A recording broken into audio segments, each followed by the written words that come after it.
it's Shyly or Eat Breathe Books. Welcome to my channel or welcome back. I hope everyone's doing well. So today I wanted to talk about the books that I finished reading in July, and actually one also that I read in June, as well as the book that I'm almost done reading, which I'm obsessed with. I have 8 or 9 books to talk about today. I'm just so proud of myself for reading so much this month. I've really just been struggling to read a lot this year, and I'm really grateful for the summer break, which has allowed me to do so.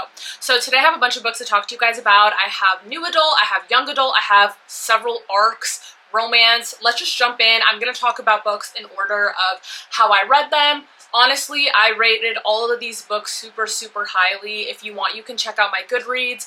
Honestly, I really don't like being very critical of reads. If I like the vibe, if I like the book, it's getting a good rating for me. Let's just support authors and let's just love each other. So let's get started. So the first book I mentioned in my May wrap-up, but that was when I hadn't finished reading it yet. So this is My Mechanical Romance by Alexene Farroll, aka Olivie Blake, who wrote The Atlas Paradox, One for My Enemy. This is her first YA book, and it is a dual POV romance set in high school between 2 seniors.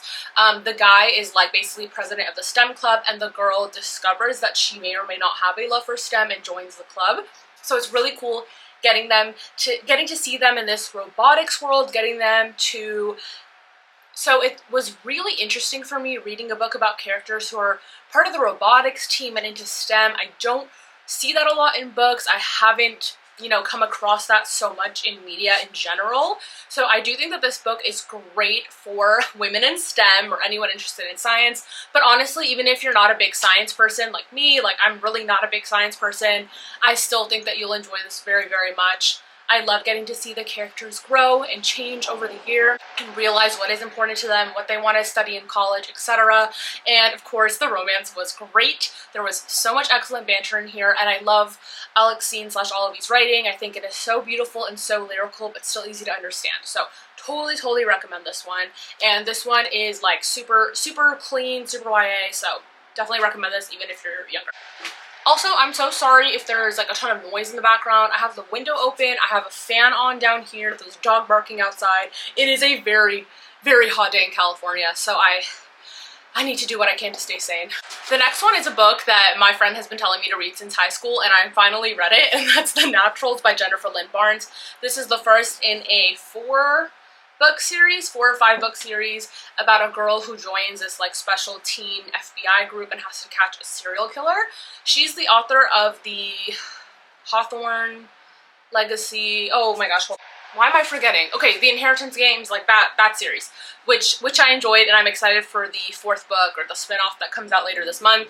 Anyway, so this one, oh my gosh, I don't know, I may have liked this even more than Inheritance Games. I just love how clever the protagonist is. Essentially, she and these other teens are all called naturals by the FBI because they have this like natural talent that a person who's been training their whole life can only like wish to be a part of. There's a love triangle in here, kind of similarly to the Inheritance Games, which I also really enjoyed reading about, and this book was shocking. So many twists and turns. I will say it did creep me out a little bit. I did get a little scared when I would think about this book at night, and I tried not to read this book if I was alone. So just keep that in mind. It is a little bit scary.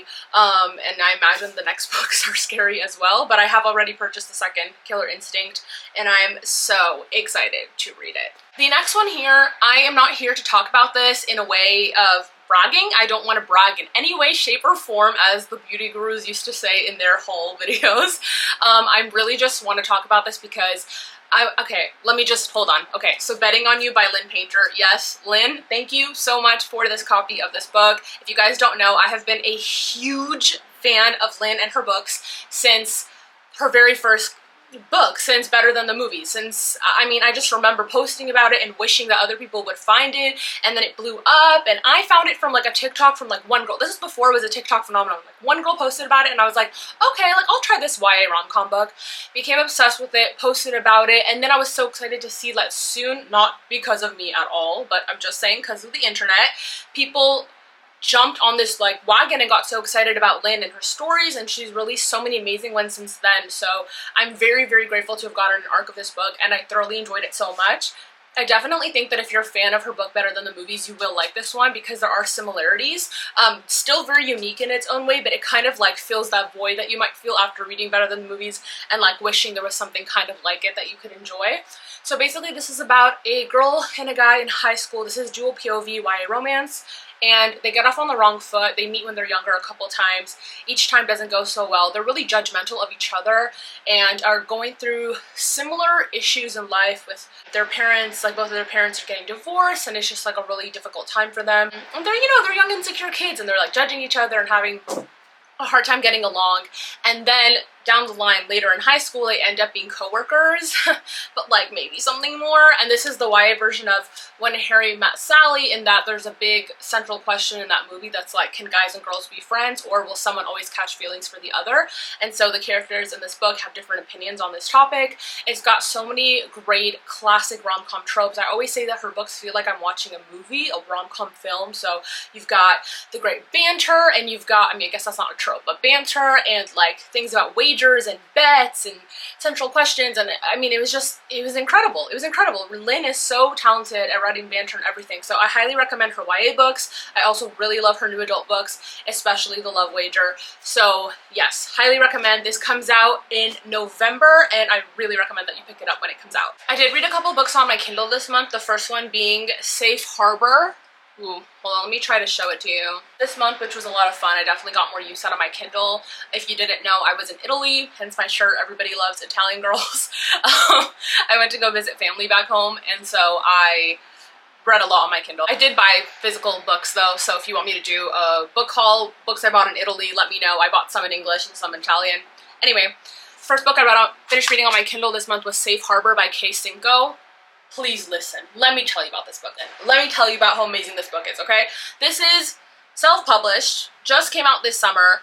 Found it randomly through an Instagram ad from Sinko herself. Her debut novel, so good. So good. I mean, oh my gosh. It's a YA romance set in a coastal beach town. If you love The Summer I Turned Pretty, highly recommend this one. It's even got that like kind of like sweet air about it, the way that Jenny Han's writing has. And it deals with harsh topics, it deals with lighter topics. The romance between the protagonist and the boy is beautiful. A good example of a non-toxic teen relationship, I would say. I also love that they worked at an ice cream store. This is definitely like Summer I Turned Pretty meets Stay Sweet by Siobhan Vivian. Highly, highly recommend this one. Like, please give this one a try. I got this for free on Kindle Unlimited. I think the book itself is like $5 on Kindle, and you can also get it on paperback, which is super cool. So this was highly anticipated for me after I saw the Instagram ad, and I'm so, so, so glad I read it. I loved it so much. It made me cry, it made me giggle, it was so good. The next book, I got an arc of it and I also bought a finished copy. So this is What Happens After Midnight by K.L. Walther. Thank you so much to NetGalley for the e-arc. And also I just wanted to buy my own physical copy at Barnes & Noble.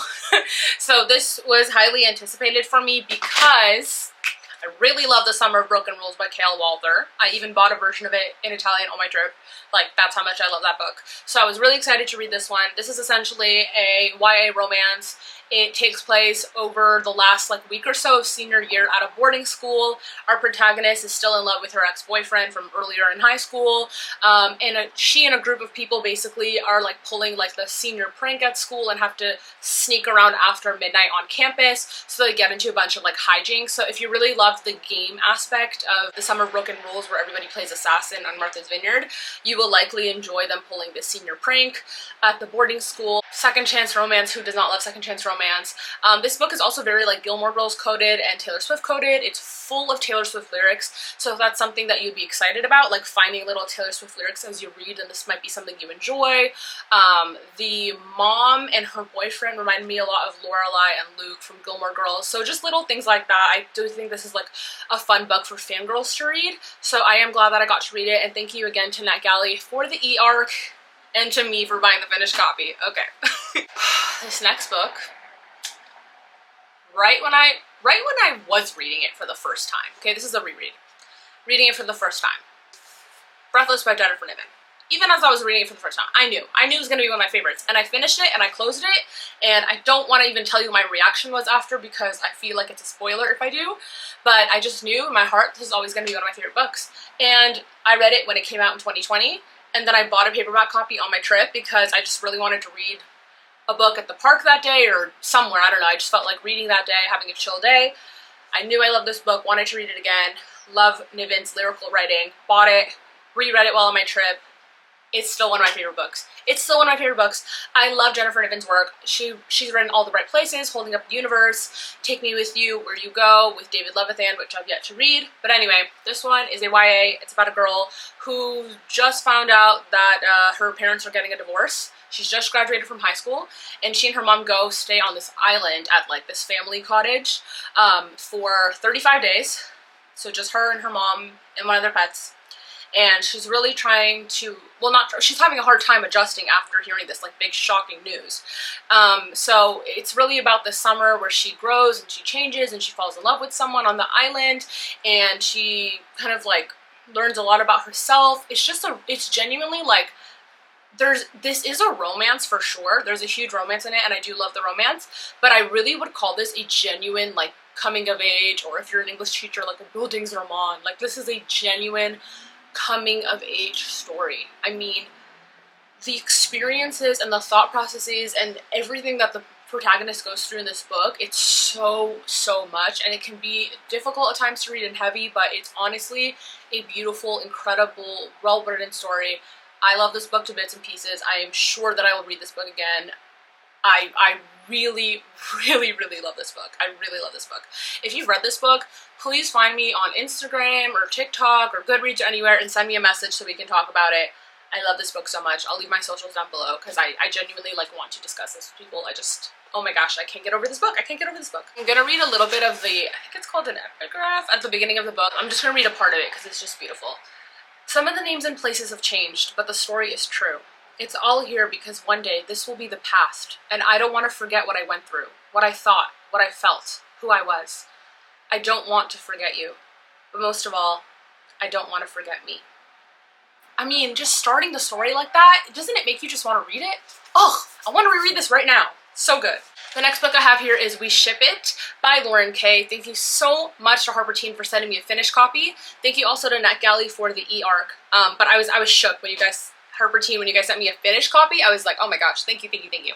This was really anticipated for me because I love Lauren Kay's TikTok videos. She makes lots of great content on like how to market yourself as an author, and I mean, she advertised her book in a really clever way. So this is a YA. I would not call this a romance. There are romantic elements. I would not call it a romance. It's really more of just a contemporary or coming of age type of story. The protagonist essentially goes on a cruise with her family by force. She does not want to go. She has other plans for herself to work on her future. She's also still suffering from the loss of her brother who died some years back, and throughout this week she basically just learns a lot about herself, about what really happened. She also starts like falling for a guy, and I really don't want to give anything away with that, but I think that there are some really important lessons in this story, and I really appreciated it, and I'm really glad I got to have a read. I also just love Lauren as a person, so Lauren, if you're watching this, shout out to you. I love your content. I love our little Instagram chats, and I think you're just a really nice person, and it's so kind of you to spend so much time offering so much advice to different authors and things like that, and for always cheering me on. So I'm cheering you on, and I really hope more people pick up your book because it is so incredible. So you guys go check out We Ship It by Lauren Kay, and thank you again to Harper Teen for the finished copy. Not gonna lie, I really enjoyed what I read this month, so I'm very excited to talk about the next book that I finished reading, which I'm looking for on my Kindle right now. It's called Hello Stranger. I'm just gonna put it up on the screen. Hello Stranger by Katherine Center. Oh my gosh. I loved her book, The Bodyguard. It was so good. That one was like straight up rom-com, I would say. I love that one so much. This one, Hello Stranger, I would also say is a rom-com. There are definitely like more difficult like elements. I feel like Katherine's really good at like putting the rom and the com and the deep and like all of it together. And essentially this is about I think she's around 30, so it's a new adult. The protagonist basically, like, something happens with her brain. She needs to get brain surgery. After she gets it, it turns out she now has, like, acquired facial blindness, so she cannot recognize people's faces, even if it's, like, her best friend. Like, she has to use other clues to figure out like who the person is, and then she like starts fixating on this guy, but she can never like recognize him, and then she like falls in love, and it's really interesting because she's like falling in love with someone whose face she can't recognize, and there's so many like twists and turns in this story, and it is so interesting and it is so good, and it kept me on my toes. I was like this, I was reading it on the plane and I was just turning the pages. Like I could not stop reading. At one point I was so excited to turn the next page, I like dropped my Kindle,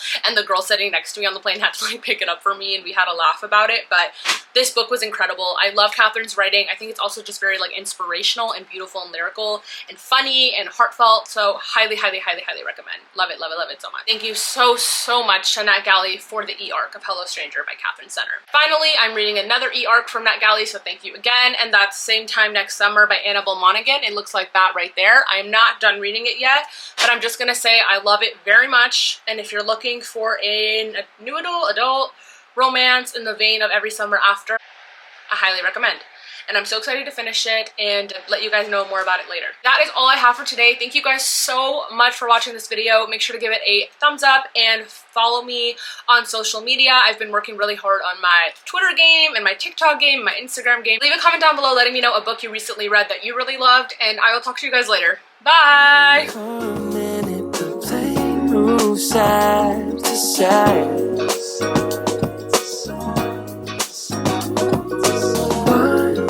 Ticket, I want you in my life. I feel a mile high when you're on my side.